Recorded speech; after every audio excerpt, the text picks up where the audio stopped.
Welcome back to the UNX Championship Series. I'm Christy Ganji. And I'm Ethan Swanson. We are here at Centercourt Lawrence, East Coast Qualifier for the second round of qualifiers. Top 3 men, top 3 women are going to earn their spot to the second major event live here on December 14th. Yeah, and for our UNX season, if you want to make it into the championship, you have to earn points at each major event. And so it starts here at the Open Qualifier to get into that second major. Right, and there's going to be 3 major events. After those 3 majors, top 8 men, top 8 women from the season of those points that they earn are going to earn their way to the championship event. So let's take a look at our current season standings from the first major. And on the women's side of things, we can see Kylie Hughes, Elena Borges, Barclay Stockett in those top 3. They are guaranteed to that second major. Right, and so that's going to be powerful. All the other athletes have to earn their way, other than Jessie Lebrecq and Jessie Graff, guaranteed athletes for the season for the major.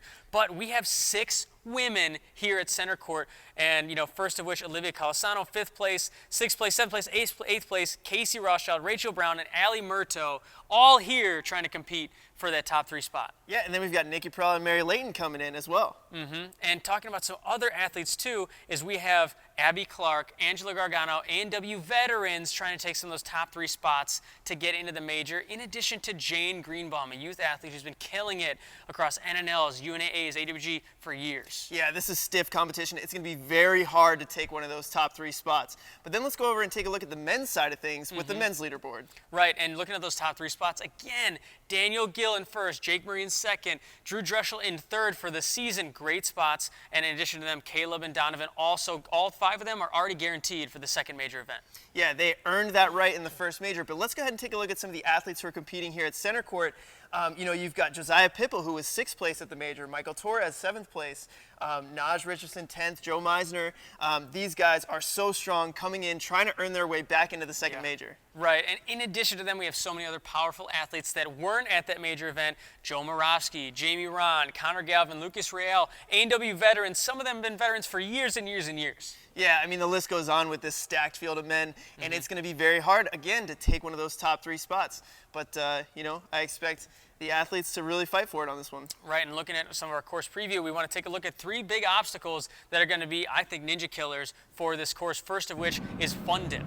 Yeah, Fun Dip. They are standing on a very tall platform. They're high up in the air. They're going to ride that track down to the cargo net. This is a very intimidating obstacle. Very intimidating. A lot of commitment and a lot of technique, as your body in the wrong spot can throw you off, can kill your swing. But, I'm expecting this will take out a good amount of competitors. Yeah, you want to make sure you keep that bar straight as you make your way down the track, and then it's a big launch. Make sure you grab that cargo net. The biggest ninja killer of all, I think, is going to be the 10th obstacle, sky bars. Flying bar directly into this flying bar, up, reverse move, catch, and then you have to make another move and a humongous dismount. Yeah, this is going to be one of the more technical obstacles that we've seen on UNX. I cannot wait to see the athletes take this on. Such a cool, unique obstacle. Yeah, and we're going to see if this might be potentially even the differentiator for people who qualify, people who don't, or even a race to this obstacle to see if you can get a top 3 spot. Yeah, it's going to be interesting, but I expect athletes to make their way through this. With the field that we have today, I expect 100% we're going to see people make it through this. I think another obstacle that people can get tripped up on is actually the last obstacle, the cliff drops. Yeah, the cliff drops. Each one of those ledges is not that big, and every time you reach up to the next one, the cliff's going to drop on you, so you got to hang on so you don't get dropped. Yeah, and the last obstacle, I think the time limit is 4 minutes, so I think people getting there are going to be pretty strapped for time and have to go when they would want to rest for a couple more seconds. Yeah, I think we're going to see athletes want to take their rest before the flying bar, and then by the time they get to the cliff drop, I don't think they're going to have a lot of time. So let's get right into it with our first runner of the day, Angela Gargano.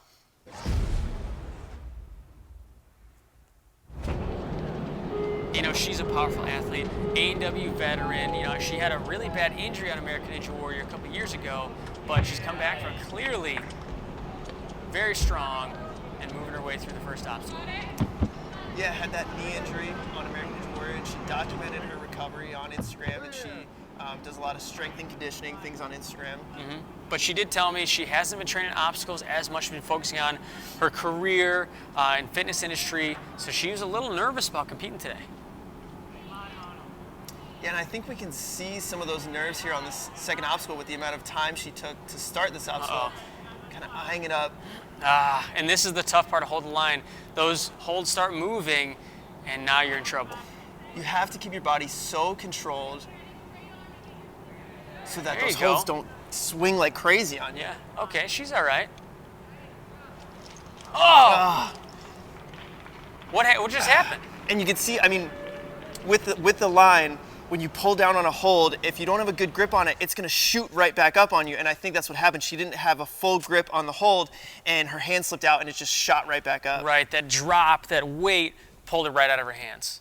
But, you know, next up, going to our next competitor, we have Michael Torres, who is in my prediction for top 3, and, you know, we both train with him. He is a monster. I expect big things out of his run right here.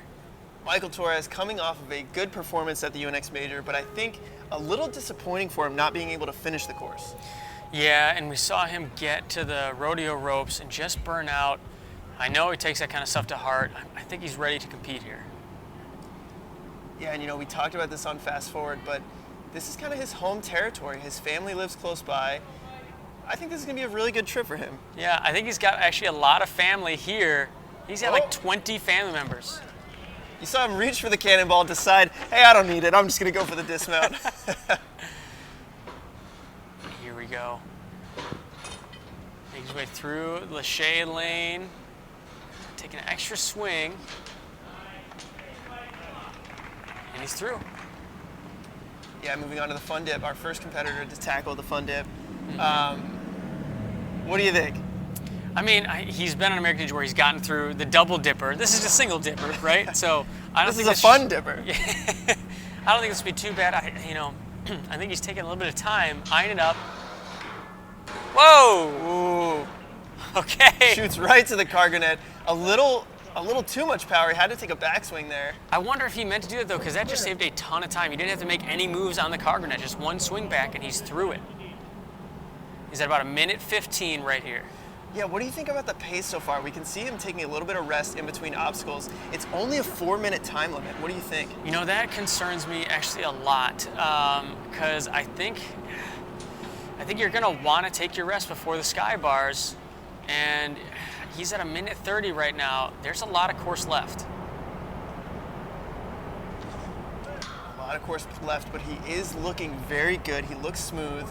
But he's shaking out right now and stretching his forearms. I don't like that. I wonder if he got a really good warm-up or not, but he's breathing a little heavy too. This is honestly kind of concerning. And he makes his way up to the ring. He's halfway through time at 2 minutes. Clears that obstacle. Moving on to the wall walk now. And right, he clears the obstacle. Then next will be sky bars. Okay, here we go. This is the big one. I don't think he gave himself a lot of time to rest here. We talk about, you know, getting through the first half of courses efficiently and quick so you have time to rest for some of the harder obstacles. This is a harder obstacle. Yeah, and Torres only has about 1:30 left, but he's only our 3rd competitor to run at this competition.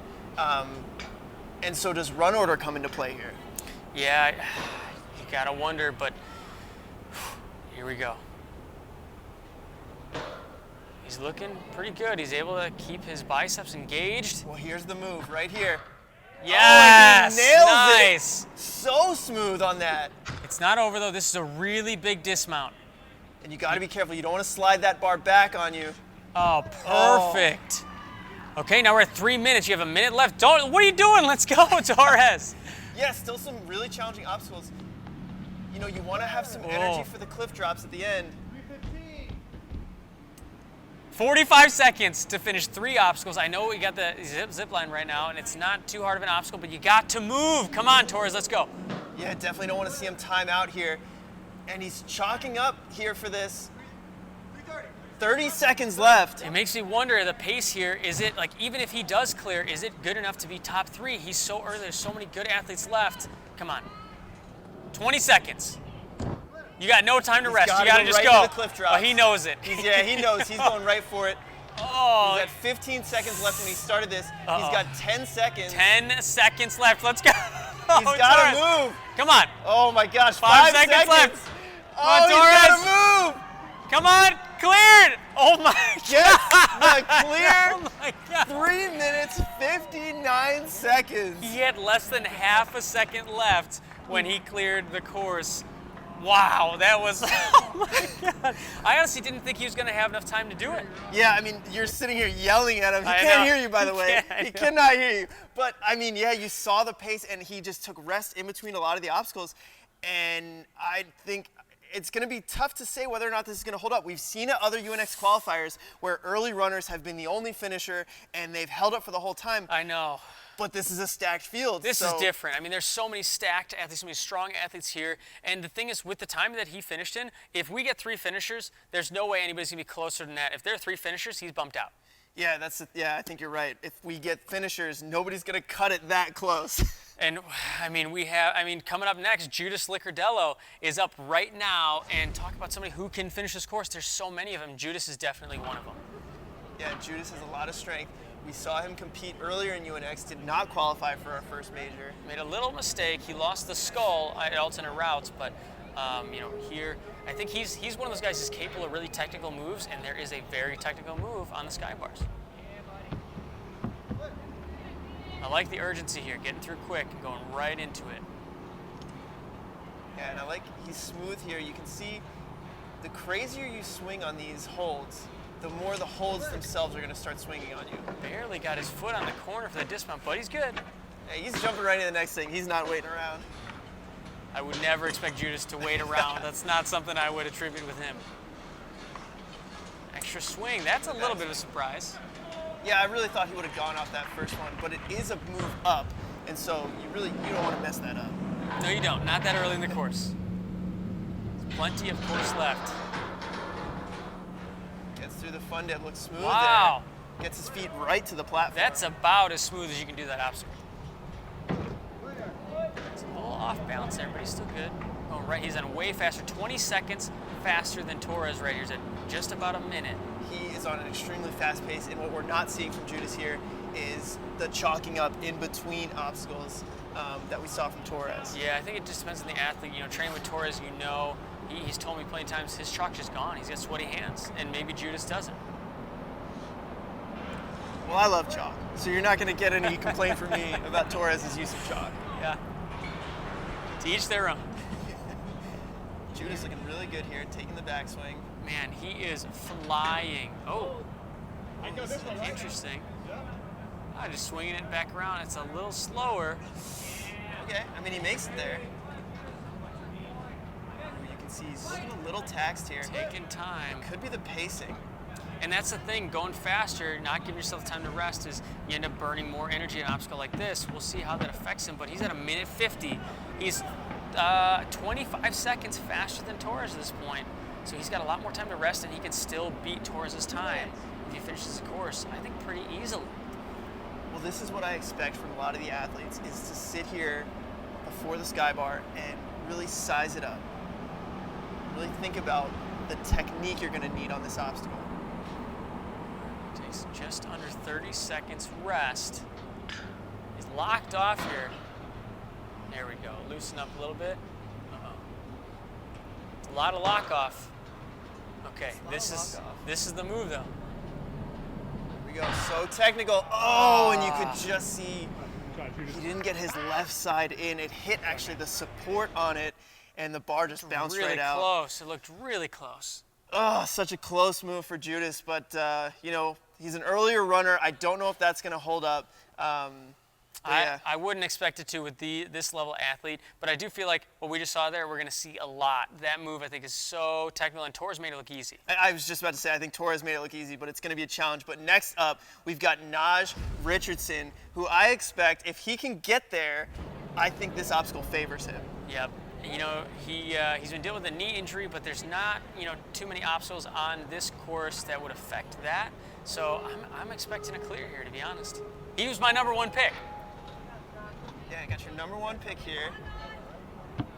I think he's probably a lot of people's number 1 pick. Yeah, it's hard to vote against him. He's so good. Oh, one arm locking off through, no big deal. That's why he's my number 1.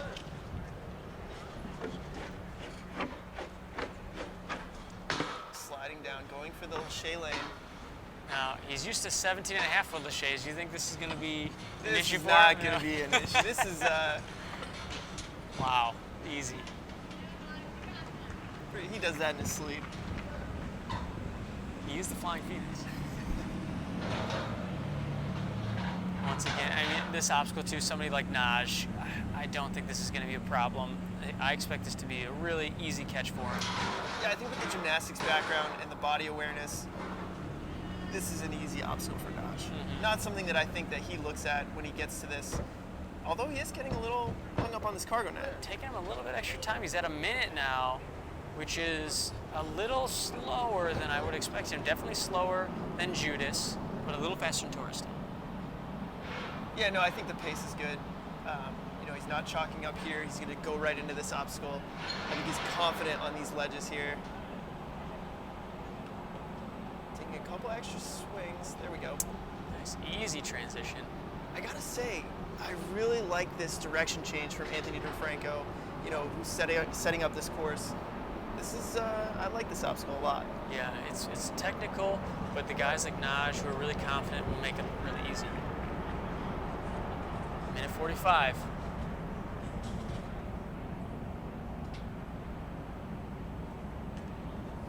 Nice, quick transition. And he gets to the ledge. I think that's the way to do it. Just hop on the thing, get off it. You don't want to spend extra time on a cliffhanger. Why? You know? Yeah, exactly. And now he's making his way through the wall walk. And here we go. This is what I wanted to see from Nagy's run. This is what I can't wait to see getting to this sky bar. He's giving himself some good time, but he looks like he's ironing. Is he even going to rest? Okay, he's taking a little bit of time. Not much, though. Did not take a lot of rest. Look there. at it, so smooth. Oh, he's so smooth here. But this is the move. This is the technical move. Come on, Nagy. He's got. Oh! You could see he got the bar in, just did not have the reach. It looked like when he put the bar in, his arms were fully extended, and so when all the weight came down on his body, he just couldn't hold on. Yeah, he got it in there. He looked like he had even a little kink in his arms. He should have been able to hold it. I don't know what happened, but that's it. That's the end of his run. Yeah, I mean, that's it for Nagy, and it looked, I think it was a little bit faster than Judas, but again, I don't know if that's going to hold up with so many athletes left to run. Well, now it gets into the spot where athletes are going to see that, hey, okay, people are getting into this spot, so you got to get there quickly, and Nagy did take a lot of rest. You know, I think it was good to take the rest to try to get through that obstacle, but I don't think that's going to be a top 3 run. But next, we have Kaden Lebsack stepping up, youth athlete. He's a monster, UNAA World Finals 2nd place this past season, only behind Jake Murray. Yeah, Kaden's such a strong athlete. Again, one of the youth up-and-coming athletes that we're seeing here on UNX. Yeah. I mean, anybody who's in the ninja community knows Kaden's name and knows that, you know, when people think about him, they don't think, oh, he's a youth. Okay, he's just locking off here on these holds. Relax, Kaden. Wow. So strong. Effortless. Seen him do one-arm pull-ups on very difficult holds. Smooth through here. It's the confidence level. Yeah, when you think about the future of ninja, you know, on the men's side of things, Kaden's name is definitely one that comes up in conversation. Yep, he just connected right through the Lachey lane. Already, you know, in the 30s right now, onto Fundit.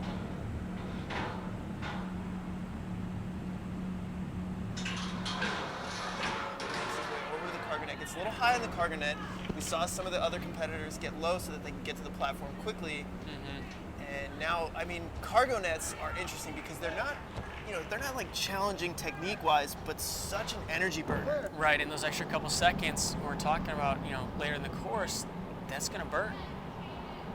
Especially when you look at the end of the course. You know, you got the cliffhangers to think about. Something you definitely want to save your strength for.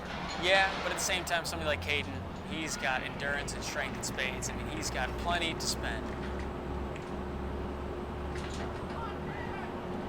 Nice and easy. You know, you talk about the intimidation factor for younger competitors to compete against, you know, some of these higher level ninjas. Almost missed that ring. One hand grab, pulled the other one up. Yeah, a little close there.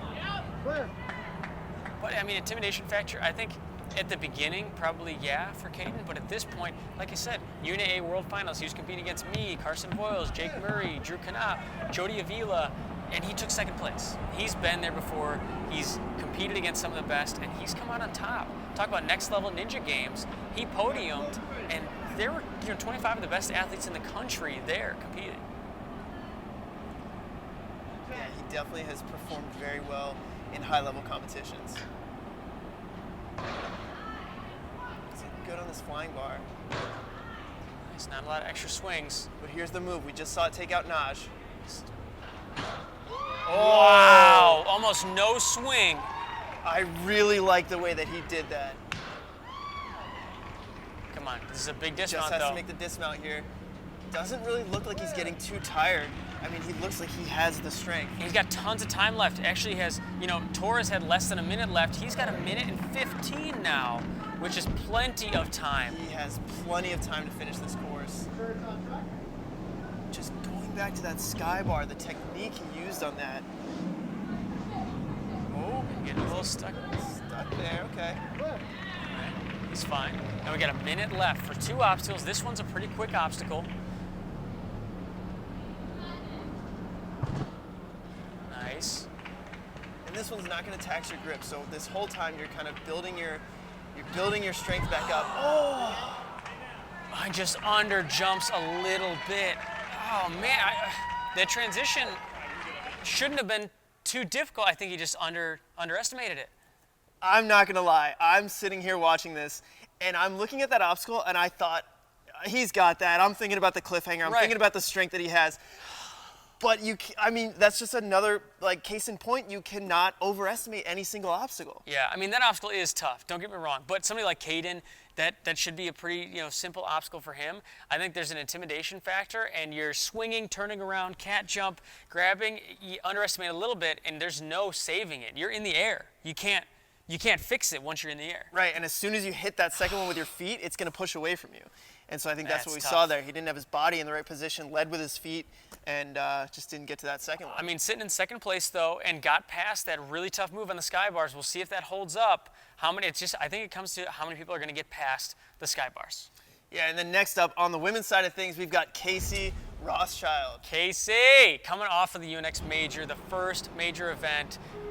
She took 6th place and trying to make her way back to the second major. Casey is rocking the Action Athletics gear. Casey is a coach at Action Athletics, gym up in Boston. Fixing her grip a little bit. Pretty smooth. And you can see her taking time to swing in between because she doesn't want those holds to start swinging around like crazy. Oh, it's going for the dismount and deciding against it. But it's a good adjustment. Yeah. That's a veteran move. It's not working. Not working out the way you think, and making the adjustment in a split second, fixing it, and she's moving on. Yep, now making her way over to the Shea lane. A bigger transfer up, Oh, connecting just it. connects it. So strong. And I love the confidence there to make that move. We've seen other athletes not feel the confidence to make that move, and for Casey to throw that, it's really impressive. I think it comes down to a lot of obviously skill, hard work, and strength, but that confidence, the mindset of just being able. Okay.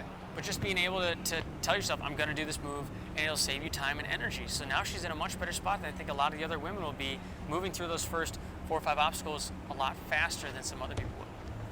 Going on the spinning log of doom.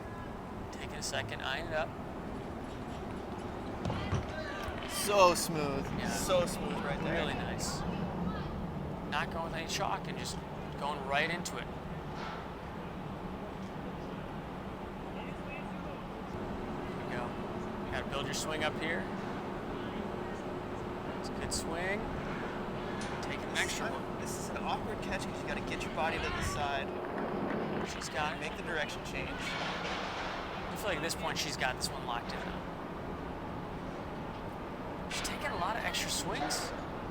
Yeah, I think I'd just like to see her be a little bit more confident on some of these moves here. Oh, that's. And You can see Anthony walking over right now. Unfortunately, that black pad is there as safety, and it was said, if you hit it, if you nudge it, that'll be okay. But if you use it, and she clearly put all her weight on it, it's a disqualification. I don't think she needed to. I think it was more so just a misunderstanding of the rules, perhaps. I mean, didn't get a chance to talk to her, but I think that's just something that maybe wasn't clear to her in rules. That's really unfortunate. I mean, it was stated in rules, and Anthony did make it clear to everyone, but I've been there. In rules, sometimes you're looking, okay, that's the dismount, and then you start looking at something else, and ninjas are a little ADHD, myself included, and you start looking at all these things, but unfortunately you have to pay attention to every single rule, every little tiny detail, otherwise you could potentially get DQ'd like that. Yeah, that's a tough one for Casey. Yeah, but next up we have Lucas Riel stepping up to the starting line. And this is his first UNX event. So, we'll see how he does, but he's been on American Ninja Warrior and he's done really well. Well, we saw Lucas on American Ninja Warrior compete against his training partner and mentor, Dave Kavanaugh. Who's not here. And he only lost to Dave, so this should be first place for Lucas, right? I don't know if I'm going to make that stretch. Lucas is certainly capable of coming in here and taking first place. Don't get me wrong. He looks very comfortable, very smooth. You can just tell, he's moving through pretty quick, and some athletes, you watch them go at the same pace as him, but they look like they're struggling, they're forcing things. He just looks... Pull back and go, and that was so smooth. You hit the first one, reach out to the next, pull back, right up to the last lache bar. Yeah, really efficient. And on to fun dip. Great candy, better obstacle. Take a little swing back. Ooh. Keep those feet up. Oh, he's kind of stuck there. Okay. He's good. Scared me a minute there. But, that's such an interesting thing about cargo nets because they're so taxing. They're so annoyingly taxing. That is interesting. I know, you're right. It's like you said before, it's not technical, but it just takes time. It's physical. Oh, he was just trying to rush through it. He was rushing through it. He just completely missed a hand. He didn't take an extra swing there. He just went for it. Which you gotta appreciate. I appreciate it, but I would have appreciated a little bit more. Oh, no. I would have appreciated a further run. Honestly, I just think that's a disappointing spot for Lucas to go out on just rushing something. To be honest, on my side is thinking he got past. Really, for him, it's really. I expect him to get to sky bars, and that should be the thing that decides if he clears the course or not. To fall anywhere else, I think, is just a mistake. Yeah, I think that was definitely a mistake, and I think more so than a mistake, I think he was just thinking, I want to get through this quickly, I want to go fast, and he thought he could make that move, and unfortunately when you try to move fast, sometimes it doesn't always work out. Sometimes it doesn't always work out. Story of my ninja career. But next up, we have Olivia Colasano coming off of a top 5 finish at the first major. She took first place in her UNX qualifier to get to that first major, and now she's here on the East Coast. Yeah, we talked about Olivia in Fast Forward this week. First place at Traverse Fitness. We talk about Olivia a lot. How can you not? She's so consistent. She's definitely put herself on the map, something to watch out for. I know it's a new region for her, new competitors. Wow. That was kind of scary. I don't know if I would do that move. Well, it looked like she maybe wanted the dismount, but her hips weren't lined up correctly, and so then she just decided, let me just grab this cannonball, be safe. Mm-hmm. Not a bad choice. Didn't take her much extra time, but an extra swing there. Mm-hmm. Taking a little bit of time here on these shea bars. A lot more than I would want her to take, because she's about at 50 seconds now. It's not a very fast time through this obstacle. Yeah, I think this is the first time I've seen her just kind of take a couple extra swings on something. Usually Olivia, one of the faster competitors. Yep, and she came out here to compete at Centercourt. So she was at open gym where this obstacle is available. It's a regular. This obstacle doesn't change very much, so she's got some experience on it. Whoa! And gets it. Whoa, barely. That was a little closer than I would have wanted it to be. So she's moving ahead, but a couple of hiccups, which I haven't seen from Olivia in competition yet. So we'll see how she responds. Yeah, we'll see. Her time right now is a little bit slower than Casey. But if she gets through this obstacle, it's going to put her in a great spot. 145. And I like her composing herself here, collecting herself, you know, getting ready for this obstacle. It's a good swing. She's a little crooked, She doesn't though. have her hand in the front like we've seen some other competitors. Oh, that And was she smooth. doesn't need it. That- She showed you, Chris. You are right. Olivia, I'm sorry. You know, I was just about to criticize here, but that looked so smooth. Those extra swings, though. Man, I hope it doesn't come back to bite her. Keep those feet up. We just saw Casey get DQ'd on this. Get your feet up. There we Oh, go. nice. Okay, and clear. She's at 225 right now. And she's stretching her arms out, shaking out, getting a little bit of chalk off her pants. Veteran move right there. Comfortable grab. We'll grab it now. You got to build the swing up. Going with the same Pulling approach back. Judas did, yeah. I don't Yeah. like this approach. It's so slow. Yeah, it's much slower than just launching to it. Clear. She's moving on. She's going to the wall walker. Yeah, and I'd be shocked if she didn't finish the wall walker right now. I think this is more of an obstacle just to get back to the pad. Yeah, and sometimes, you know, you have really technical obstacles, you have speed obstacles. Sometimes there are just transition obstacles that are meant to, you know, not necessarily It's flow, right? too difficult. It's about the flow. It's about getting to from one place to another and just burning maybe a little bit of extra energy. Keep moving.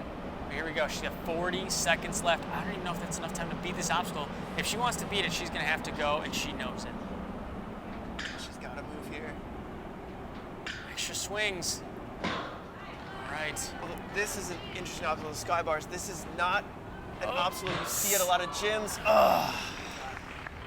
And doesn't make it through the sky bars. But one thing I was trying to say was the experience on this obstacle is probably limited because this is not a setup that you see at a lot of gyms. Well, flying bar is hard to set up at gyms just in general. It's not the safest obstacle for people who aren't experienced, like Olivia. But also that second to third cradle is up, and we saw her when she swung back, slid back in the cradle, and that makes that another foot you have to transfer. Yeah. You know, making those moves is hard enough, but especially when the bar is sliding on you in the cradle, just harder. makes it a little harder. Yeah. But next up, we have somebody no stranger to the flying bar. Joe Moravsky is stepping up to the starting line. You know, coming off of not qualifying for the first major event, you know he wants it. I mean, everybody does, but Joe Moravsky's such a consistent competitor. This is my #1 pick right here. it's not a bad pick. Gives a little smile over to the crowd there. Yep. That's Joe. He's a showman, but it never takes away from his competition. Yeah, Joe is definitely somebody that I admire a lot, somebody that I like to study. The way that he moves on obstacles, it just gets all the way through on that sliding bar. The way that he moves is always just so efficient, and it seems like he's on and off obstacles very quickly. Yeah, I mean, I've overheard him multiple times talking about that, is getting on and off obstacles. I think he is one of the best, if not the best, at attack the obstacle, be super aggressive on and off, and then rest in between. He never looks like he's going blazing fast, but because he's so good on the obstacles, he actually is. Taking a little extra time on the carbonet. It's okay. A little extra time, but he's sitting here at 55 seconds. You know, Yeah. pretty good time. That is pretty fast. Just walking through the spinning log of doom. Taking a little shake out here. Oh, I like that approach. One backswing maybe? Side. Oh, yes. So smooth from Joe. Kick and go. That's what you see from Joe, is efficiency, quickness, and he's through the obstacle and done. He's off. So fast. He's got a really good pace here. Checking his watch, veteran move, you know, pacing himself. You see that from some of the competitors, having a watch so they can tell. They don't have to rely on the judge to tell them something. You know, one thing from Joe Moravsky and a lot of the veteran ninjas is Oh, well, he's a little stuck here. I really liked the move to begin with, but now kind of got hung up in no man's land there for a second. But well, takes his time, makes it. and he's off. Yeah, it makes it through. Yeah. Clear. At just He under didn't 2 panic. minutes. No, well, Joe never panics, does he? No, he doesn't. So he's right at 2:07, 2:08 right now. And this is like you talked about, athletes getting here, and Joe is a pro, getting here, resting however much he needs, and he's probably going to take his time because this is the differentiator right now. Yeah, and if I have not run the course yet, if I'm later in the run order, I have my eyes glued on Joe right now to see the technique here. We've seen a couple different, Torres making it through with a big swing. Kaden almost no swing. Let's see what Joe does. Nice. And he just looks so comfortable on these flying bars. This is the move right Big here. kick. Oh, Nice. yes. Beautiful. Yes, Joe. It's not But over he's got to yet. get off. Yep. Look how big that dismount is. And you can't get a crazy big backswing. You don't want that to slide out on you. Makes the dismount, and now he's at about 3 minutes. Yep, got a minute left. So a little slower pace than Kaden, but once again, if he beats the double time, then he's ahead of Kaden, and it's just looking at finishing the course, and that'll put him in first. Yeah, and again, you want to look past this obstacle, but we saw Kaden go down on it, and look at how fast those things move. Oh, that was a little short too, but just enough to get there. Clear. And he's onto the cliffhanger, and Joe, he has 30 seconds left to get through this cliffhanger. Maybe a couple seconds rest and going, which is exactly what he does. Well, Torres only had about 15 seconds left when he started this cliffhanger. Joe is on a faster pace here. Wow, he's looking so strong. He's got so much left. He's 20 seconds So left. good. I expect him to finish. Come Uh-oh, on, Joe. what's this? Come on, Joe. Gets to the And platform. the clear from Moravsky. Oh, Gets the clear about 3:46. did you ever doubt him? I didn't. That's why I put him first. He's my first place pick. Joe Yep. performing, puts him in first place with Yeah. a finish. The competition's not over, but he has set himself up very well. See, and that's the interesting part. There's a lot of amazing athletes left, and 3:47, 3:46 right now, that's not a ton of time between that and the end of the course. There's a 4-minute time limit, so it leaves room for athletes to beat him. It leaves room for athletes to beat him, but I'm going to be honest here. When I watched that run, he moved at a pretty good pace. And so to do it faster than that and still have the strength and the energy, We'll don't see know. what happens. Let's take a look at the leaderboard to see how that stacks everybody up. And we can see right here, like we just talked about, Joe Moravsky sitting in first place, finishing 3:46. Michael Torres, 3:59.5, second place. so close. And Kaden in third place, getting to double time. Only those 3 athletes have beaten Skybar so far, and that's the big differentiator. Yeah, Skybars is going to be the huge differentiator. But then looking over onto the women's side of things, in first place we have Olivia Colasano, who got to the Skybars. Casey Rothschild sitting in second, who got DQ'd, unfortunately. Yep. But she does get the completion for, 6 obstacles. And then, Mia sitting in third place right now, which is somebody we didn't get to see run. All the runs are available on UNX now, so if we don't cover any runs today, make sure you guys check them out there. Yep, that's right. And so getting back to our next runner, we have Anna Nagy stepping up to the course right now. Anna rocking the Ninja for a Cure shirt. Yeah, Ninja for a Cure started on the East Coast. Henry Farren, one of the starters with Mara Sherman, his girlfriend. yeah, they hold events all the time. It's a great cause, great people, and I'm sure we'll see more of those shirts in other competitions. I love my Ninja for a Cure shirt. Here we go, Anna working her way through, making this look pretty easy. One arming the banana. Okay, gets it. A little stumble there in that last cannonball, but she's through. Take a couple bounces. Aggressive moves here, I like it. Yeah, I like the big aggressive moves. Got to get up and over this one. Makes it look good, and now it's on to Lachey bars.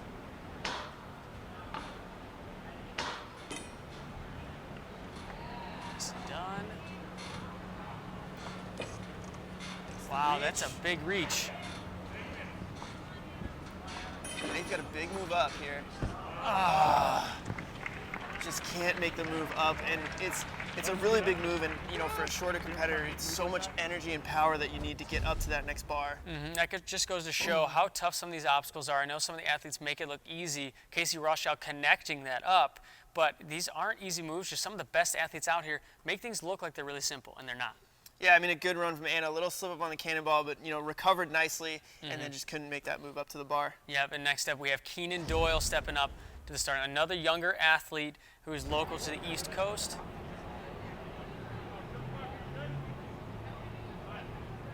He's got a little chalk on the pants. Veteran move right there. I like this guy's fashion choice. What's that? The like prana-looking pants? Yeah, just like Is that- got the pants on, and just casual, you know? So he's got pants on. You like it, huh? Yeah. No shorts. He's making his way through. Fumbled a little bit on the grab to the banana, but no problem. Wow, jumps right into the bar. Yep. Aggressive. Yes, this is what I like to see. Right up to the bar. He is attacking this course, zero hesitation. I mean, this is going to pay off as long as he can stay off the pads. Yeah, that's where you don't want to be. That's for sure. But it's this level of attacking the course, committing to everything.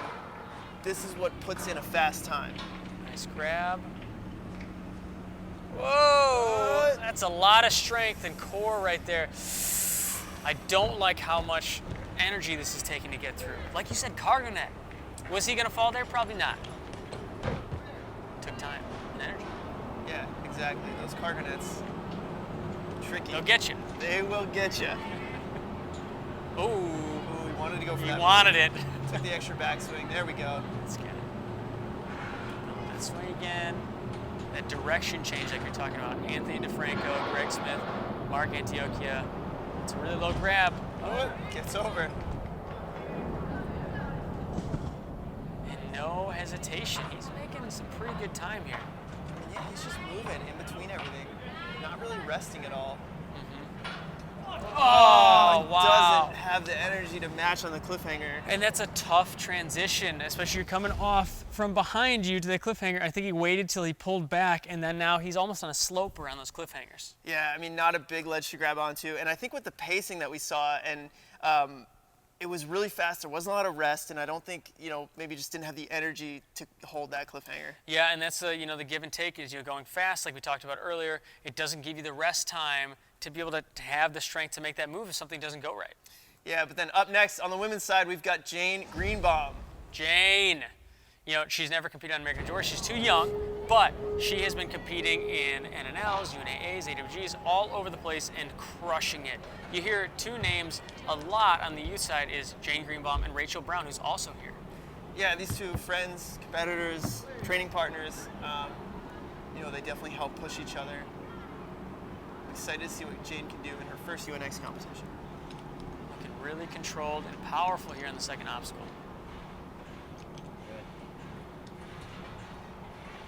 She's got a little crooked swing. But no worry, just use the last hold, Jane's so strong, been training since she was just a very little kid. Just a baby ninja. Just a little ninja. I remember her at Movement Lab Pro Camps and looking very strong. How long ago was that? Long time ago. I don't want to date myself. Oh, that was a weird Lachey shot right at it. Take an extra swing. 2 extra swings. Oh Oh! One hand save. A huge save from Jane. Wow. To be honest, I wasn't expecting that. I expected that move would be easy for her, but it's a testament to her strength, grabbing fingertips and able to pull it. Yeah, amazing save there. I mean, you never want to be in that position as an athlete to make a save like that, but she holds on. But it worries me for the rest of her run. Now she's at 1:30 to this point. She took some extra swings. She's taken rest. She's probably a little, shaken from that catch there. Yeah, I mean, you got to collect yourself after something like that. And she's taken a lot of rest here, and it makes me worried to think, will she have enough time to get to the 9th obstacle? Yeah, I mean, right now, the only women's athlete to get to the 9th obstacle, Olivia Colasano. So if you get there, they put you in top 3 for right now. But we'll see if Jane's able to get there. Oh, Jane, you could see she just Wow. launched up too high. Man, that is really unfortunate. I think for whatever reason she's taking extra swings, and that one hand save probably shook her a little bit. And that obstacle you're going to next, fun dip, is such an intimidation factor obstacle. Yeah, I mean, you're up really high on the platform. If you're afraid of heights at all, this is not the obstacle for you. Not the gym for you. It's yeah.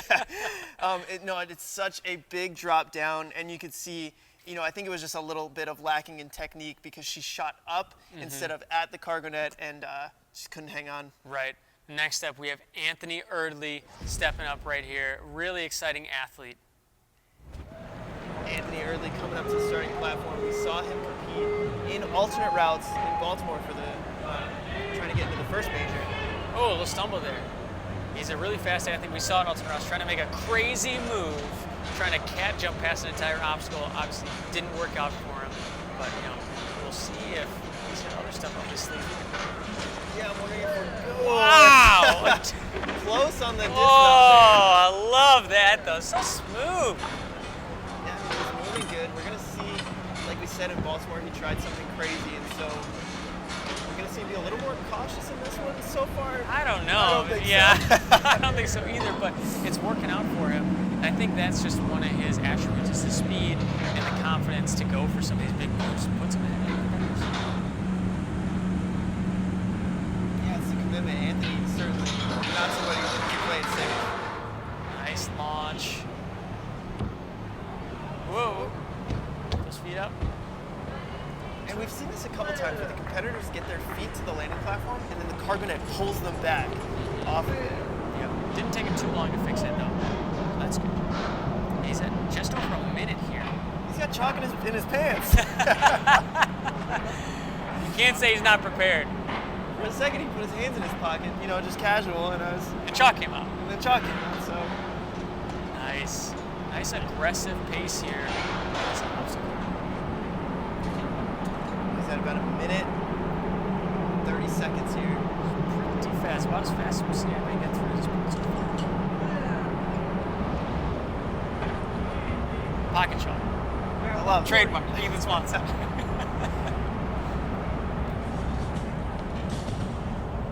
Nice speed into that ring. That man doesn't have to build up swing here. He's doing the reach. Oh. Oh, and see, this is the problem. You're coming at it from the wrong side. Fixed A it. little twisted. Yep, got fixed it though. Like it. And now he's at 205, 210. A ton of time to relax, put your hands in your pockets, chill out for a little bit, get some chalk. For this monster of an obstacle that's been taking people out like crazy. But I kind of expected this. I thought this is where a lot of competitors would, sit, take some rest, and eye this up. And I like the strategy from a lot of the competitors who are doing that. Yeah. I like that. He's kept his swing. Yep. Okay, here we go. This is the move. So technical. Here we go. Wow, Oh, he nice! makes it. Okay, Gets through. we got a big dismount here. This is a big dismount. He's got time. Oh, I don't know if he made the dismount. Looks back, and he does not. His feet hit the black pad, so he does not make the dismount. Wow, and the unfortunate thing too is even if he would have been a little bit further forward, he rolled out of it and would have failed the next obstacle, but because he touched the black, that's a fail on the sky bars, even though he made the hardest part of that obstacle. Dang it. Anthony, so close. I thought we had another athlete potentially going to clear it because his time was great. Yeah, he had a great time. He was about at 3 minutes, a minute to get through the last half of the course. Yeah. And yeah, I mean, when you see somebody make the really technical move, you kind of just expect them, like, oh, okay, they're gonna hit the next thing and dismount. Yeah. But you can't underestimate that dismount. It's so far. Right, I think it's like we talked about, you can't swing back a ton, so that forces you to do this like really big arch and big kip, and for him, he just kipped a little too high. He had the power. He had the All power. the power's there. Just didn't get far enough. So Yeah. unfortunate exit for Anthony. Dang, wow, that was tough. But next up, we have another amazing, really exciting athlete, Josiah Papel, coming off of a great set of competitions, taking second place in the UNX qualifier at alternate routes, and then sixth place in the standings currently. UNX in the standings. Josiah sitting in sixth place. He's got a lot of points on the season so far. He's so fast.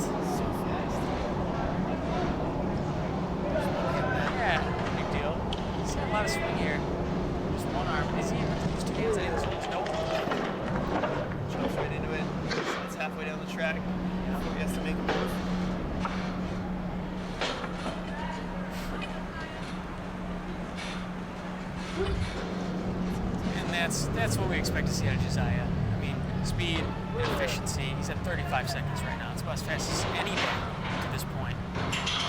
Every single time. Oh my gosh. What's going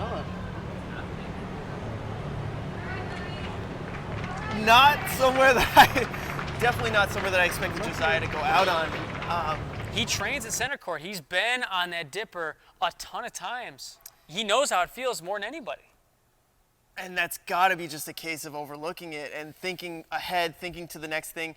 You could see the pace of Josiah. Amazing. I mean, he was running through everything so fast and jumps right into it. And I just didn't. I think he just underestimated it. I mean, he had mixed grip. I really don't know what happened. The only thing I can think is that going for speed is potentially jumped forward and that whipped him through the bottom. I really don't know. Yeah, I mean, you could see his lower body whipped him through pretty aggressively, and that's why he peeled out. So I think, yeah, you're right. I think he just tried to sprint too fast into it. But that is a very disappointing exit for our 6th place standings in the UNX. Yeah, I mean, that opens up the field a lot. I mean, he was one of the top 3 to get there from the East Coast last time. Man, that was very surprising. But, next up we have Sofia Lavelle stepping up to the starting line. And we'll see how she does on this course. That was such a shock.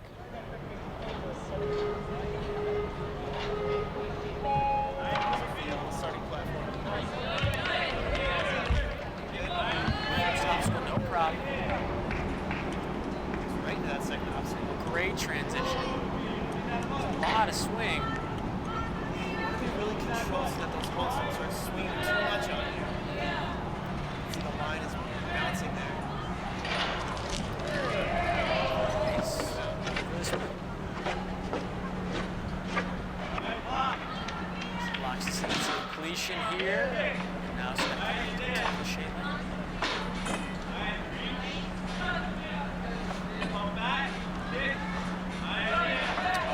She could have connected it there. She could have too. One arm grab. She's got a lot of confidence. That's a lot of confidence to grab the bar one arm and then go for the truss there. That's great. I love seeing that though. And she's at 50 seconds right now, making pretty good time.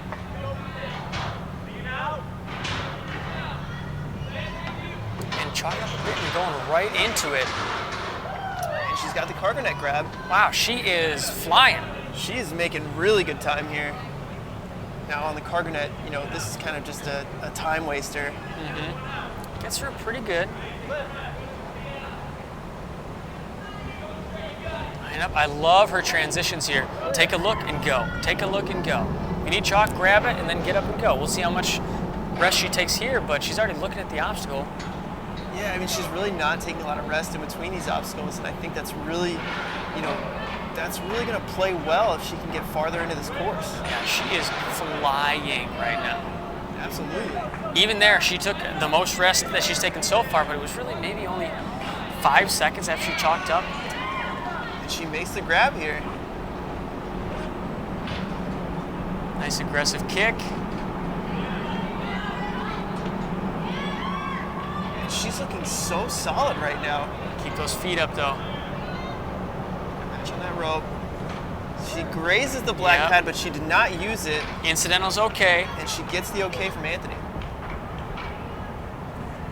Now she's at about 2:15. It's great pace. Missing out that tramp. Oh. Wow. That's really unfortunate. I mean, she's putting such a great run together, really efficient, really smooth, and transitions. I love seeing athletes take on transitions like that. Boom, off, take a look, go. Yeah, absolutely. I mean, every single time she hit a landing platform, she was like ready to go into the next thing, and that's what you really want to see from these competitors. Yeah, well, I think we're going to see more of her in the future. I mean, honestly, I was really impressed with that run. But next up, somebody that I've been impressed with a ton of times, and hopefully again right now, Abby Clark is stepping up to the starting line. Abby Clark, American Ninja Warrior veteran. She's had so much success competing in Ninja. And she trains at Centercourt. They have multiple locations, so she's been here a bunch of times. So this is her home base. So a little bit of home gym advantage. Yeah, and I mean, a lot of the obstacles that are here in front of her, you know, they're new, they're set up by Anthony and Greg to make sure that home gym advantage is minimized, but there's still something about the comfort of being in your own gym. Yep, getting a little stuck there. That's okay, she fixed it. Something like that isn't gonna trip up Abby, you know? She's gonna fix it and she's gonna move on. Well, she's got the gymnastics background, so body awareness, laches, something that she looks very comfortable on. And you can see it right there, just comfortable, like you said. Clear. And here we go, gymnastics is gonna come in play right here. It's such a technical throw, you know, hip placement. I'd expect this to be easy for her. Taking a little bit of time. Gets to the cargonet. Yeah, I mean, she took some time. She doesn't have the fastest pace going right now.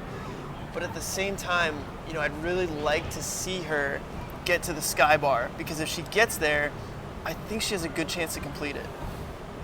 Well, I hope she gets that opportunity, but I mean, so far, yeah, taking her time, which is not necessarily a bad thing, but everything she's executing has been executing really easy.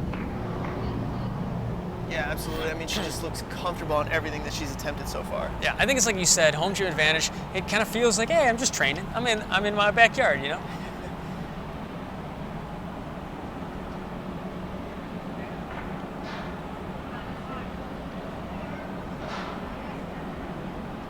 Let's see what she's got for the side grab here. Makes it look good. She is taking a lot of time on this obstacle. I'd like to see her get off of it a little bit quicker. And there's some I think she power heard there. you. Yeah, there was the power I was looking for. And there you go. She's off the obstacle. 3-4 seconds after you said it.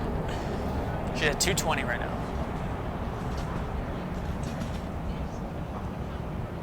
And that's the weird thing about that jump to the ring is you're gonna have to build your swing up afterwards if you have a lofty jump to it like Abby did. Like that transition. This is the cliffhanger. Gotta reach out to the trapeze bar. And Nice. she's onto the wall walk. Clear. 251. Nicely Here we go. done. This is gonna be a really challenging obstacle here. Yeah, this is gonna be true. She's got a minute though, so she has more time. This actually puts her in first place right now ahead of Olivia, and she's got more time to think about the obstacle, rest, and shake out. You can see her, you know, getting her wrists and forearms shaking out and stretching.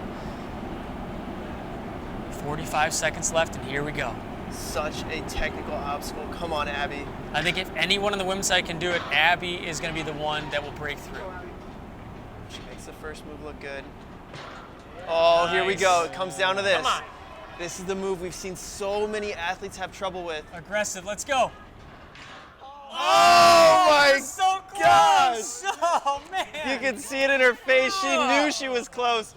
You could see her left side, the right side came up, the left side hit the support, but it was so close to making its way over. Ah, dude, that was so close. That's incredible how close that was. If she would have gotten maybe a little bit more hip hop up, would have given that little extra bit to throw over. Wow! Yeah, that was close. Great run. She was cutting it close on time, but finishing that obstacle would have been a huge advantage. As it stands, she's already in first place, Yeah. but you know there's still some competitors left. But wow. Wow, amazing run from Abby. I hope it holds up because even though she got really close to finishing that obstacle, getting that move, it all comes to getting to that obstacle in the speed that she did, which we saw her get hung up in a couple of places, but you know, we'll see how it holds up. But right now, we have Nate Pardo stepping up to the starting line. Nate Pardo, this kid is an animal. Yeah, we were out at Action Athletics last year, and there was skills competition, and he won the salmon ladder portion. How many rungs did he do? Well, I actually had to compete against him in the salmon ladder competition. How'd that go? He put up like 49 rungs on the salmon ladder, or something crazy. That's insane, and he's a teenager. Got a bright future ahead of him. You can see how fast he's moving here. Yeah, absolutely. You can see the confidence he has. You know, we talked about Kaden earlier as, you know, in the conversation of the future of Ninja. Nate Pardo right next to him in that conversation. Well, on the East Coast, you know, everyone knows who he is, and even across the country, it's a name that you hear from, you know, an up-and-comer. Wow. So smooth. Gets a little low to the ground Yeah. there, but he makes it through. That was the fastest we've seen anybody get through the cargo net there, and like we said, it makes a huge difference. And transitions, He's yes! just going for it. He's not even at a minute yet. One backswing. Oh my. The way that he's attacking this course, I mean, it's so fast. Wow, 1:06 seconds. That's unreal, and once again, no rest.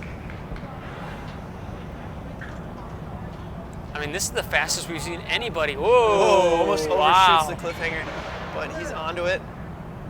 Getting to the wall walk. This is the fastest by far anybody's had at this point. By far, this is the fastest. He's going to be able to rest for so long here if he wants to. He's at 1:30 seconds. That's unreal. Well, it's going to be interesting. We saw at the major event a lot of athletes not really utilizing their full rest because we talked about when you're standing there waiting, it just, you're anxious, you feel like you want to go, and so I'm curious to see how long he's actually going to rest here. Well, this is crazy. I mean, he's at 1:30 when he got off that pass obstacle. To give you reference, I think Torres was at like 2:30. Yeah, 2:30. Here we go. It's all about can he do? Wow, that He got was really very close. close. Oh, and he overshoots the second one. Man. I mean, you could see it on the first transition. The left side was very close to popping off. Right. And then on the second one, you know, both sides just overshot just a tiny little bit. I wonder if he noticed that and was like, oh, that was close, and then overcorrected with the right side on his second go. Yeah, I mean, the pace that he had was so fast. I mean, if he could have gotten through that, look out. Course clear in 3 minutes or something crazy. I don't know. But next up, we have Jordan Carr, another youth athlete, stepping up and taking on this beast of a course. We've only got 2 finishers so far, one of which with less than a second left. Jordan Carr gets the fist bump there from Anthony DeFranco, our judge today. She's off.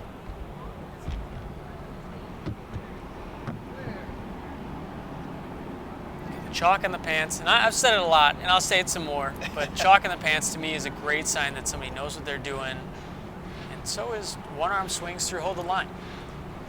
Yeah, I mean, she looks comfortable here. I think she knows what she's doing. Clearly. And then another thing here is the mixed grip. One hand facing forward, one hand facing back. Another sign that a competitor knows what they're doing. Yeah, I mean, it's crazy because at this point, everybody knows mixed grip. You train for a little bit and you learn mixed grip. I remember when, like, even the pros were just starting to learn it, like 4 years ago, and now you see it everywhere. Well, it's great on a spinning bar because when you have both hands facing forward, that bar can roll on you and it just wastes some of your grip strength. Yep. Jordan looking very good here. She's at about a minute going into the fun dip. Yep.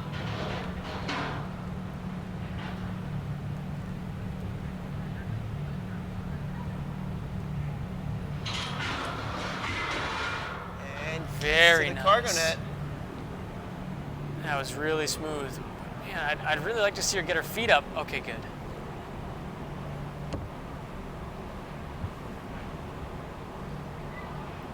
And she's through. Now we'll see if she can get across the spinning log of doom here. No false yet. Cross your fingers. And she looks good there. Nicely done. Minute and 40 seconds. She has good pace so far. Great pace. But I think it comes down to the next couple obstacles. We've seen a couple of women fall. Wow. Oh, and she makes a grab. You can see she had both hands on the backside of that first ledge. Yeah. Different strategy there. Yeah, I mean, I guess not wasting time moving your hands. Still get a really good swing. Worked out for her. Cleared. Good here. Wow, 2:15. She's at a good pace, a little bit faster than Abby, who's sitting in first right now. But I think the key there was almost no rest, as she went right into this obstacle. Launches right to it.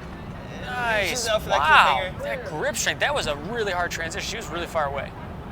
Yeah, it was a big reach there. And this right now puts her in first place. So she should have some time to rest here.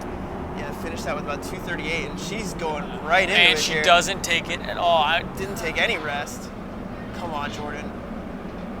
I'm worried about no rest there.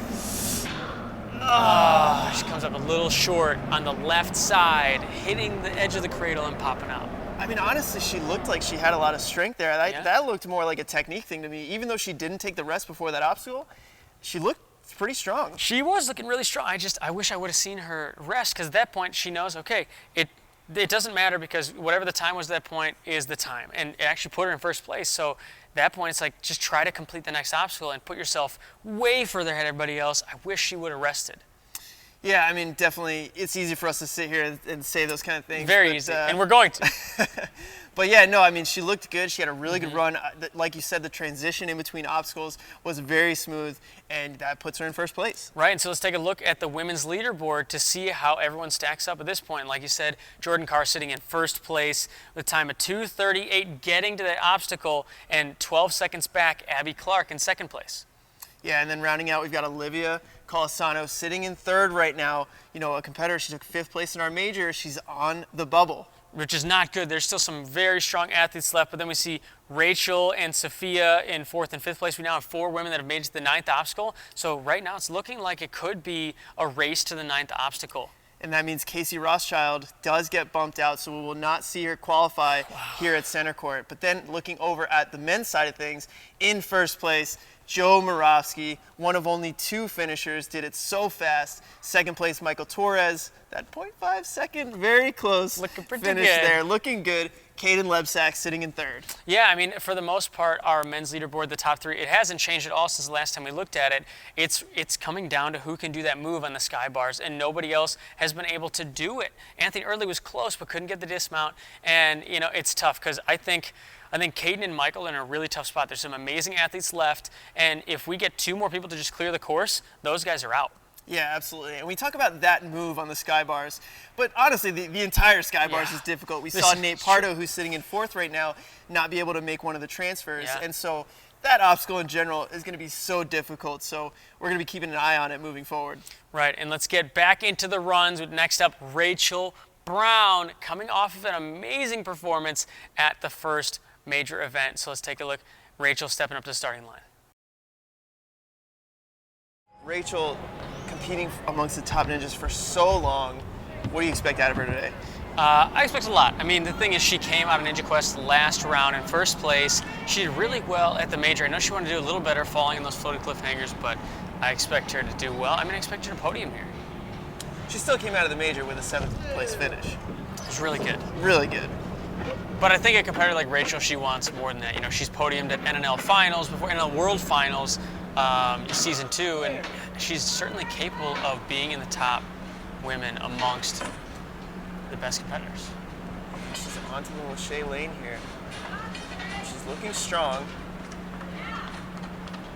One thing that I've noticed out of Rachel, every single time she's run a UNX course, she attacks it so well, no hesitation. You know, that's the biggest thing about her. She's got so much experience. I know she's one of the younger competitors, but way more experience than even some of the most experienced adult women's competitors. So when you watch her on the course, you can tell it's transitions is the biggest thing that I always look out for. And that looks so smooth. So smooth, makes it right to the cargo net, heading down for that landing platform. Keeping her feet up, smart, I like it. We've seen a lot of other competitors kind of dip down and get close to touching the ground, but not Rachel. Goes right into the spinning log of doom, makes it right across. Beautiful. Now getting some shock here before the side launch. Catching her breath. Taking a breath. It's also a little bit more taxing. I think this is the biggest jump up in difficulty here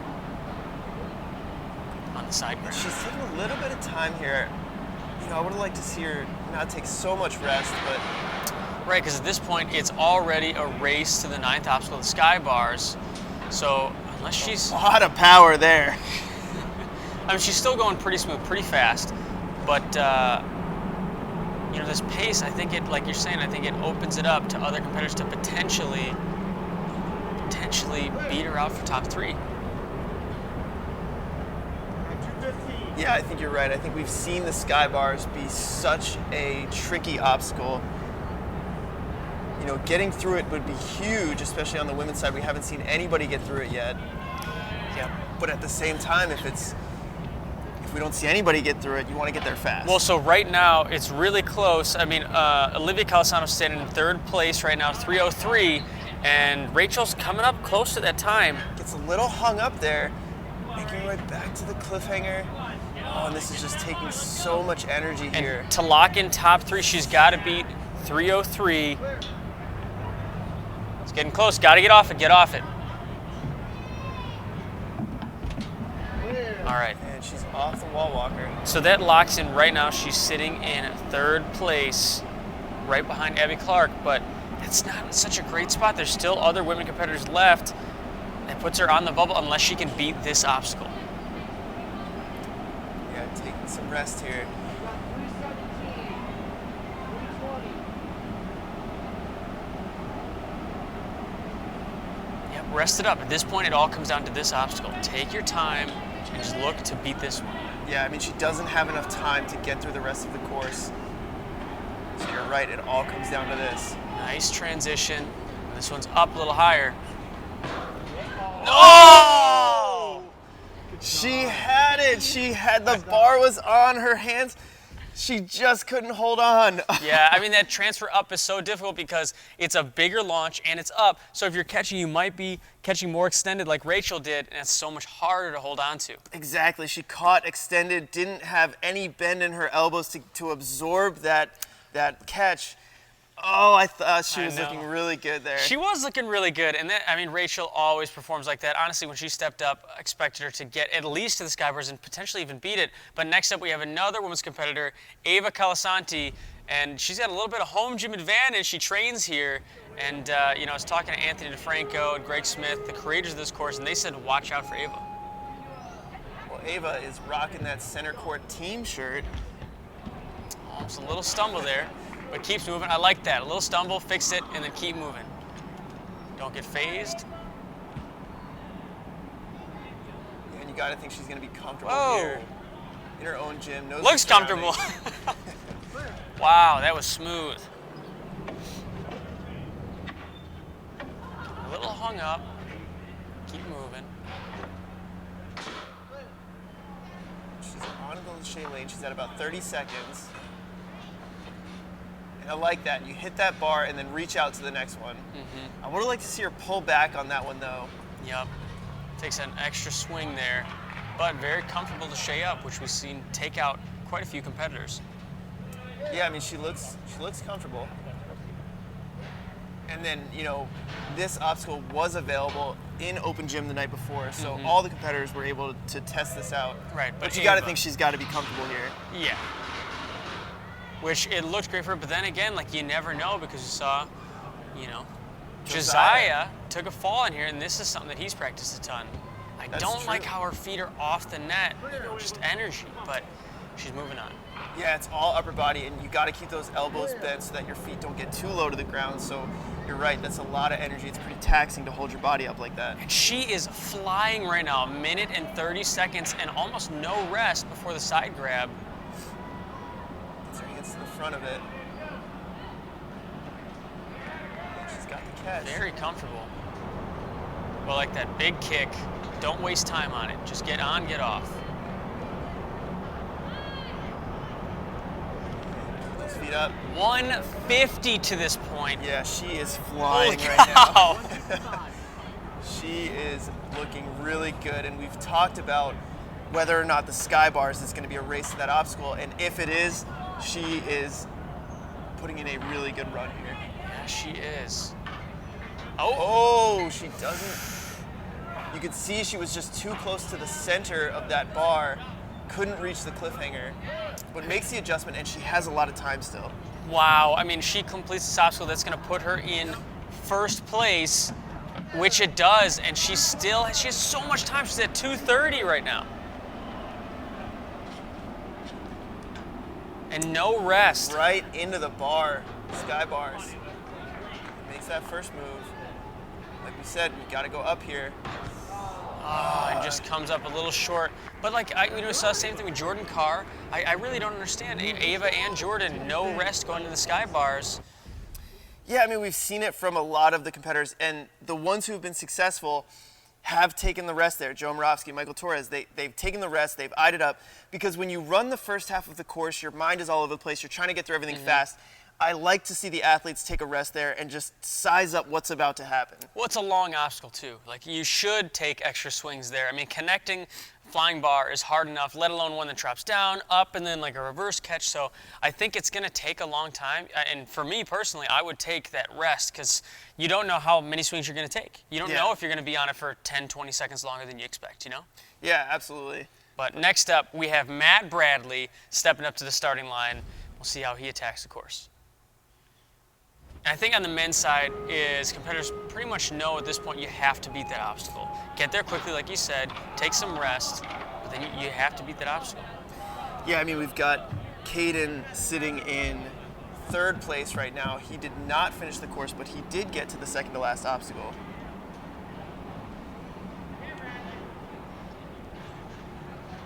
Matt looking really comfortable. What do you think he's listening to?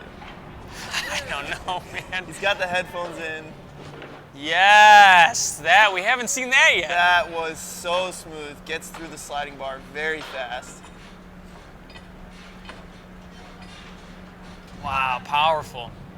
Didn't have the biggest backswing there, but just forced it, and it worked. I mean, he just muscled it, and he's got the power to do it. And I was talking to Anthony DeFranco about Matt and saying Matt works vertical limits, cliffhangers, these one-arm pull-ups. Oh, it looks like... Well, if that cargo net wasn't there, he would have landed on the spinning log of doom. Yeah, but that's the thing, though, is he got up pretty high on the cargo net, and again, we're seeing a competitor just keep their feet off the net. You know, burns a little bit of that upper body strength. It does. And he is just going into not taking any rest here. A minute 15 right now, he's flying. And look at, not even spending time spinning around. One arm grab, sure. One arm grab. I like that. He's so comfortable. He, like other people taking a couple bounces on the trampoline, he just kind of steps right into it. Yeah, I mean, he's just going for it right now. Wow. And he just one-hands the cliffhanger. I mean, you just said how Anthony DeFranco talked about working vertical limits, and I think it's showing here. DeFranco knows his stuff. Knows his athletes. Wow, he's at a minute 50. He has so much time. I'd like to see him rest here. Not too much rest. And he He's going doesn't right care. into it. Yep. He doesn't care what I want. Wow, that was awesome. Links the first two cradles. Oh. Just gets caught on that right side. And what we've seen from a lot of competitors, they have the space, but they're not pushing out all the way to get it locked in. Yeah, he didn't come out enough on the right-hand side.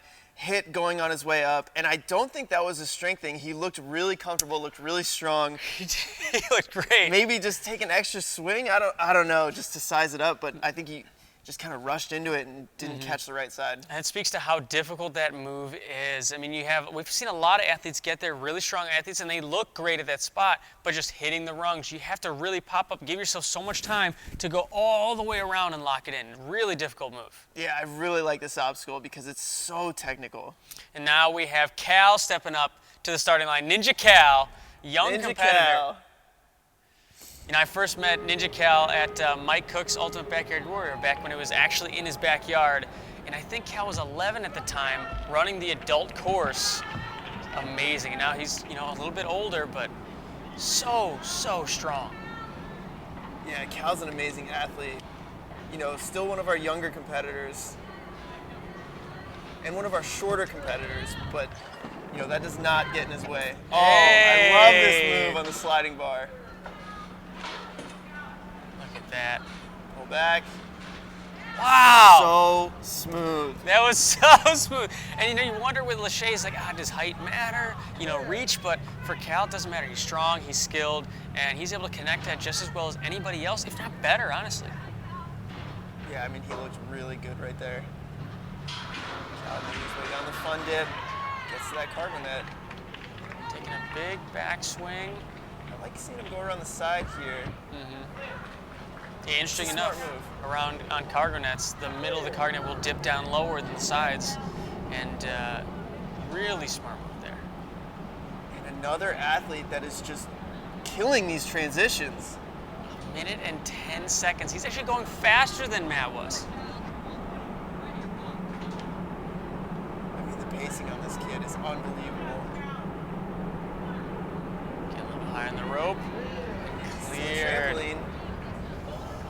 And you know, pace is great, but it all comes down to. That was nice. That was really nice. That was And really he gets nice. right to the cliffhanger, to the bar. This might be one of the fastest we've seen through this point. This, At a minute 40. this is extremely fast. I can't even keep up with him. I'm trying to commentate on his run. He's going too fast for me to even keep up. But it all comes down to this, and you see that he was pointing at the trampolines. Hey, can I touch? You know, what can I do? And that is so smart from just a veteran move. Yeah, I know he's a younger competitor, but like we talked about, so much experience competing, checking with judges. And he connects the first one. Wow! Come on, He's Cal. looking good. Come on. Come on, Cal. This is a very powerful technical move. Oh! So close on that. I love the way that he attacked the course, and especially on that sky bar. Jumped to the first one, goes right into the second one. Took the extra backswing for the technical move, just didn't get enough power up to the second set. A lot of confidence and well-deserved confidence. I mean, he backed it up with skill execution, connecting moves, going really smooth and efficient through everything.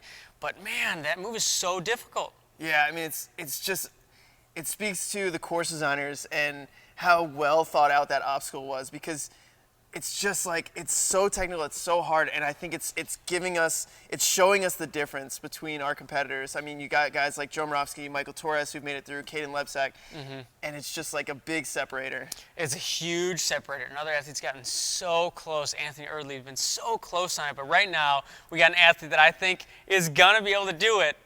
Joe Meisner. Joe Meisner, this guy is in my athlete predictions. I got him taking a top 3 spot. We saw him compete in our first major. Joe Meisner stepping up to the starting line, rocking that UNX gear. He's more UNX'd out than we are. I like it. He's got his, iconic watch on, checking his own time. Something we've seen a lot from Joe. Yep. Just making sure. I mean, there's a lot to manage here as far as time and strategy, so it's good to know as an athlete that you can control that. You don't have to rely on the judges or on anybody else. You know, Joe coming off of first major doing really well. And then also, I mean, alternate routes, he was the one to break through. He was the only finisher at alternate routes. And we haven't had somebody get past the sky bar since Joe, which was like 30 runners ago. Joe Moravsky. Yeah. Well, this is another Joe. Yeah. And yeah, I mean, I think you're right. I mean, we've seen Joe perform very well, break through when a lot of people have failed to do so. And so can he beat that sky bar? I mean, he's got to get there first, but I don't think there's anything that's going to trip him up beforehand. I don't think so. He's just checking his watch. Hey, okay. You know, I think Joe attacks the course a little bit differently than a lot of other competitors that are thinking, I got to go so fast, got to go so fast. You see him, here he's chalking up. All right, take a breath, look down at the pad. He's not trying to rush the transitions. I think right now he's focused on clearing because he knows you get through that obstacle, sky bar, and you're good. Yeah, it's definitely more of a methodical approach, which I really like. It's more composed. I mean, I like when competitors move fast and they make quick transitions, but at the same time, Joe is so composed and he gets on and off obstacles very quickly. Yeah, I mean, it depends on the course, too. This course, with the way that the results are shaping up, there's no need to go blazing fast. And I think Joe Meisner knows it. Yeah, and I think you move at a comfortable pace, clearing the wall walk there. Just be comfortable, get to this obstacle with a good amount of...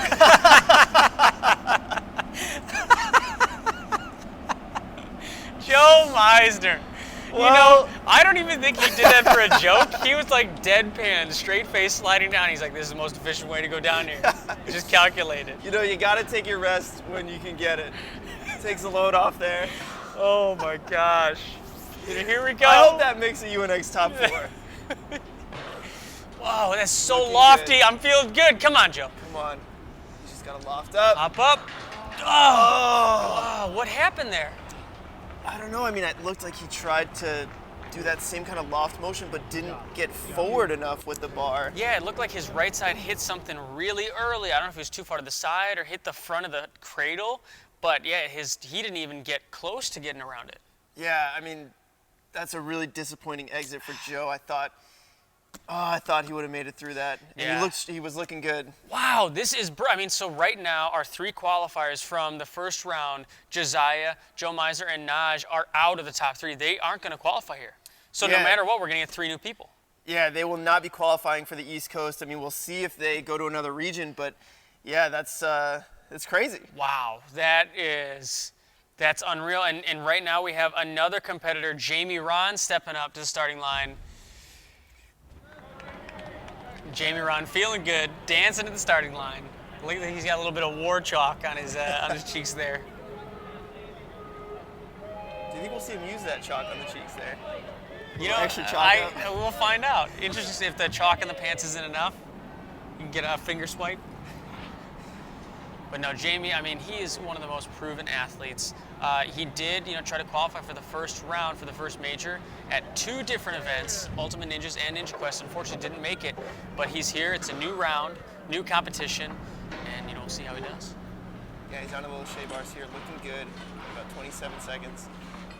And yeah, I mean, for somebody like Jamie, who's been in the game for so long, so experienced, the mental side of ninja is just as important as the physical side, and you're gonna have pretty disappointing competitions. I know I have. But it's how you bounce back from that, how you competed the next one. I mean, it's kind of like, forget about what happened earlier, and this is a new competition. Yeah, and Jamie's been on American Ninja Warrior 9 seasons on A&W. He's had ups and downs. He just competed at Sasuke Vietnam, other international competitions. So he's been around the block, and he's had those ups and downs, so he knows each next competition is a new competition. No need to hang your head on past mistakes and, tackle Centercourt for Centercourt. And honestly, for somebody like Jamie, it's just going to be so motivating to get back in the gym and train and fix those mistakes. Make sure it doesn't happen again. I don't expect any difficulties in this obstacle. He's so good. Grip strength, cliffhangers, vertical limits. This is a walk in the park for him. I like that on and off. That dismount was really smooth.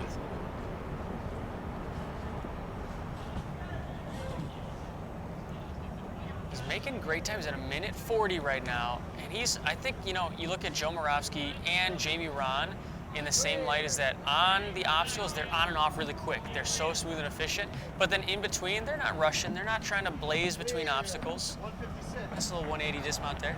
Yeah, I mean, it's all about the composure. It's all about collecting yourself for the next obstacle, not rushing it so that your brain can't keep up with your body. Yep. And here we go. It all comes down to this. Not taking too much rest here. He's going right into it. Sizing it up. He's at about 2:15.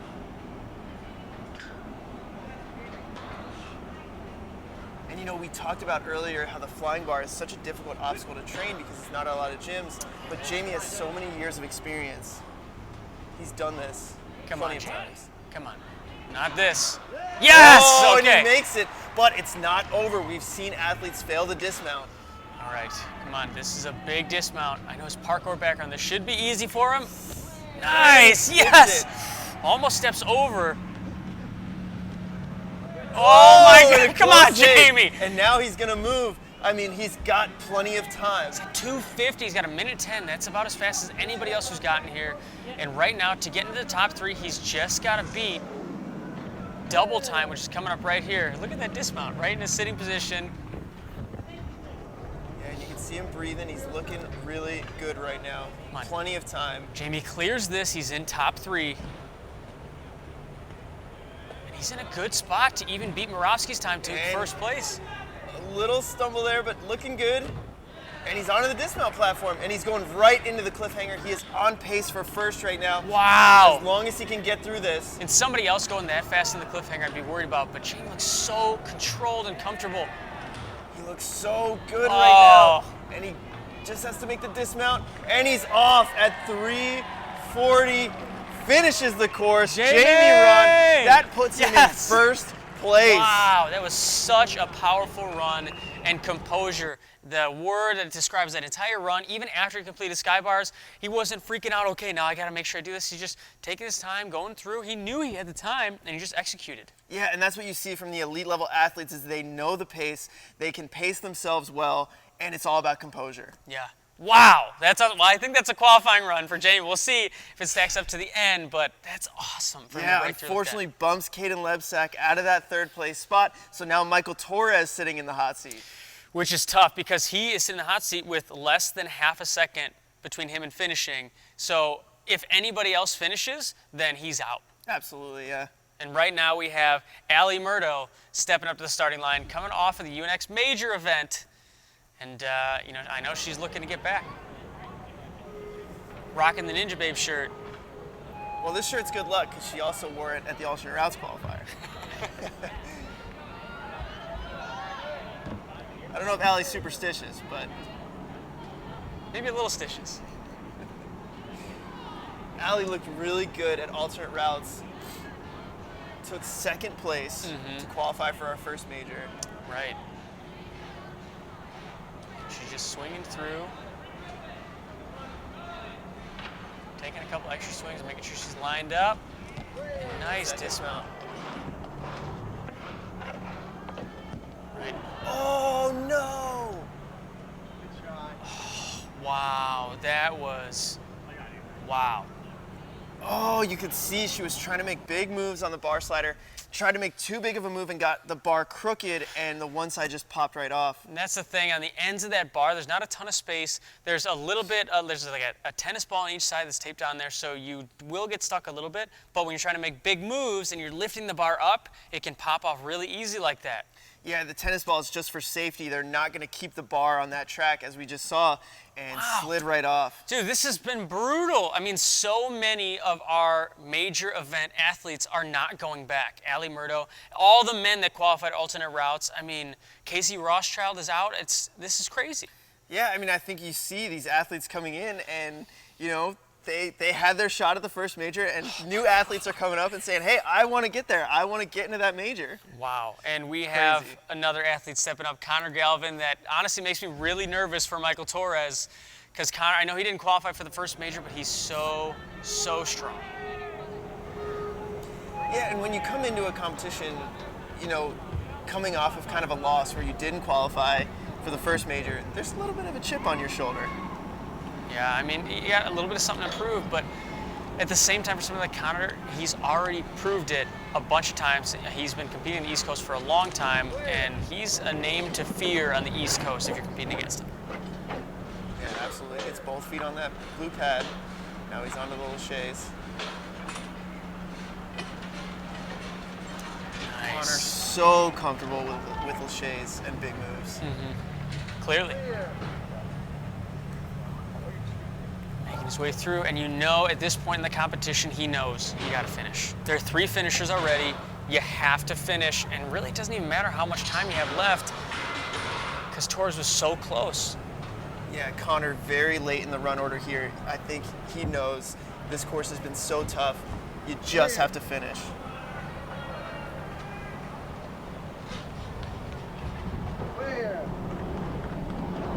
It's just, I think the first half of this course for somebody like Connor is just time management. Manage your time, manage your energy, your pump, get on and off the obstacles, don't spend too much time. Ooh, I like that jump. I really like that jump. And we've seen some athletes go to the side. I really like that strategy. Yep, and you see him forcing the swing as soon as he catches. That was about as smooth and efficient as we've seen anybody do the side grab today. Connor is a gymnast. He's got gymnastics background, and you can see it. His form when he's swinging through, perfect form. But I think that's going to come into play when he gets the sky bars. It's such a gymnastic-y move. It really is. You got to have your hips in the right spot, and we're going to see him tackle it right here. He's at about 1:55 right now. Plenty of time to rest, to focus on finishing this next obstacle, and still get through the rest of the course. He's put himself in a great spot, but it all comes down to this obstacle and really this one move. I like this, taking the rest, breathing. You know it comes down to finishing. Come on, Connor.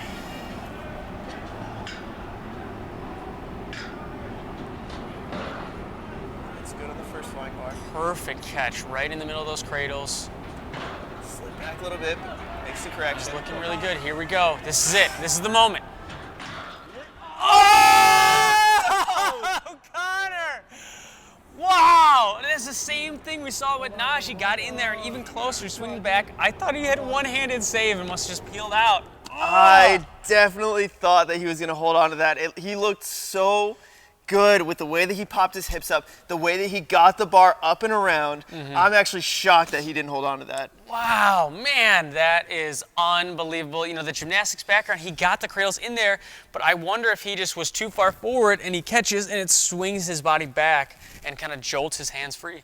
Yeah, I mean, that obstacle, just so brutal, took out so many competitors.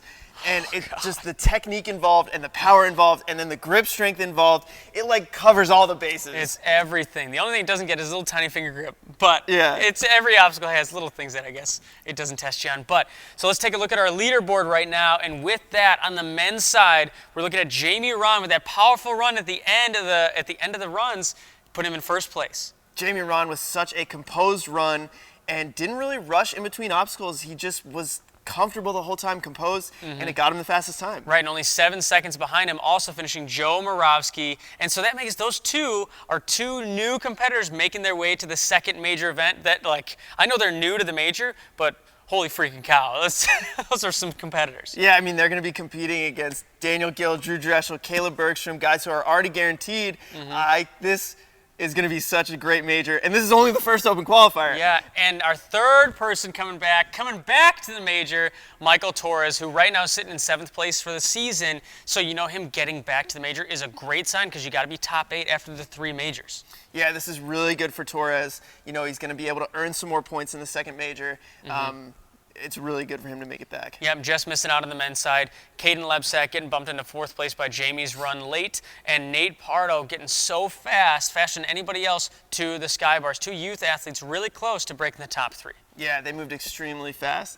But then looking over onto the women's leaderboard, in first place we have Ava Colasanti. Wow, so fast. 2:26 to the sky bars, and then no rest going into it, but puts her in first place and a ticket to the second major event. Yeah, and then in second place, Jordan Carr, who also went very fast to the sky bars and also didn't take any rest. Maybe they know something we don't. I would have liked to see them get through that, but they made it there fast enough to take the first and second spot. And then in third place, Abby Clark, the gymnastics background, American Ninja Warrior competitor, making her way to the major event. Only 9 seconds separated her in 4th place. Rachel Brown, unfortunately, not making it back to the major at this event, but I would bet that we're going to see her at another qualifier. Yeah, I mean, Rachel Brown, not from the East Coast. She traveled up there. I guarantee we'll see Rachel somewhere else. And then Ava Long, we didn't get to see her run, but then once again, if you see anybody that you want to see their runs, all the runs are posted on UNX now, so go check them out.